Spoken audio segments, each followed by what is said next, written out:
Yang terhormat Dewan Juri yang ana hormati, Bapak, Ibu, dan tak lupa teman-teman serta peserta lomba yang dimuliakan Allah. Jamaah, oh jamaah, alhamdulillah. Terus terang, saya merasa bangga hadir di sini. Dan sebenarnya ada acara yang sama pada hari ini. Tetapi saya lebih pilih untuk tampil di hadapan para bapak ibu semua. Tahu di mana? Tidak. Nah, sebenarnya saya tidak diundang. Bapak ibu dan teman-teman dan dewan juri yang saya muliakan. Insya Allah hari ini saya akan menyampaikan ceramah atau tausiah singkat yang berjudul Sholat Menjaga Kemungkaran. Dalam hadis riwayat Ahmad dari Abu Hurairah radhiyallahu anhu, ia berkata bahwa ada yang pernah mendatangi Nabi Muhammad SAW. Lalu orang tersebut berkata, "Wahai Rasul, ada orang yang sholat di malam hari, dia tahajud, dia qiyamul lail, dia menghidupkan malam, tapi dia mencuri. Bagaimana itu ya Rasul?" Apa ya Rasul katakan? Sholat tersebut akan mencegah dia dari perbuatan keji dan mungkar. Kalau dia sholatnya betul wudunya, tenang dalam sholatnya, betul bacaannya, betul gerakannya, maka sholat itu akan mencegah dia dari perbuatan keji dan mungkar.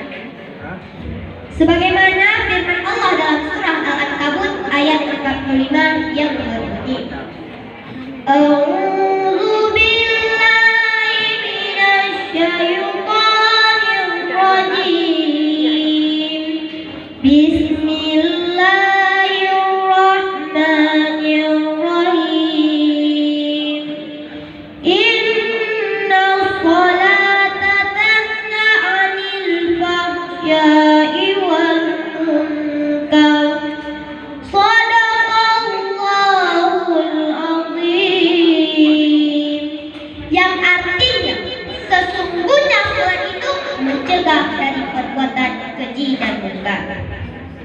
Jamaah, oh jamaah, alhamdulillah. Sama-sama kita tahu kita sekarang ini hidup di dunia yang serba teknologi. Betul apa tidak? Nah, di zaman inilah yang banyak melupakan syariat agama. Teknologi nomor 1, sholat nomor 2. Nauzubillahi min dzalik. Masya Allah. Jamaah, oh jamaah, alhamdulillah. Rasulullah SAW menerima perintah sholat waktu, yang kemudian sholat waktu ini diwajibkan untuk seluruh umat Islam di dunia tanpa terkecuali. Oh, aku dokter, aku sibuk, pasienku butuh obat, sholat. Aku artis loh, jam tayangku padat, sholat. Aku direktur, aku baca jadwal rapat, sholat. Siapapun kamu, orang kaya kek, orang miskin kek, cantik kek, kurang cantik kek, ganteng kek, tua kek, dan muda kek, gak ada alasan untuk tidak melaksanakan sholat. Harus, wajib. Loh iya, kenapa? Karena dikatakan Allah, hidup di bumi ini butuh sandaran. Kalau bersandar di tiang yang kokoh, dangnya ambruk, jatuh kita. Kita bersandar dengan orang kaya raya, kemudian bangkrut, oleh kita.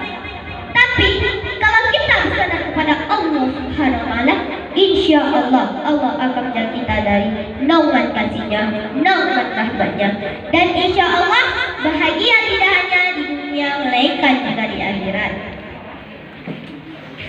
Jamaah, oh jamaah, alhamdulillah.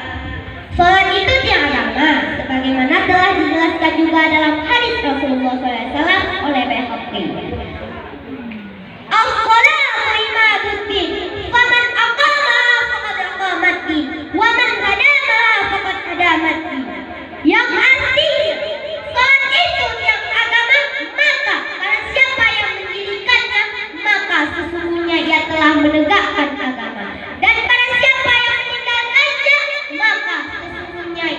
merobohkan agama. Jamaah, oh jamaah, alhamdulillah. Saya mau nanya, ada soal masuk? Hello, hello. Jawab dong, sebagai bahan introspeksi diri, adakah sholat yang masih bolong-bolong? Atau ada sholat satu tahun satu kali? Atau mau disolatin? Nauzubillahi summa nauzubillahi min dzalik. Insya Allah dengan melaksanakan sholat waktu, kita akan terhindar dari perbuatan-perbuatan tercela. Dengan sholat hati kita tenang, dan dengan menjaga sholat, insya Allah Allah akan menjaga kita dari COVID-19. Tahu COVID-19? Tahu.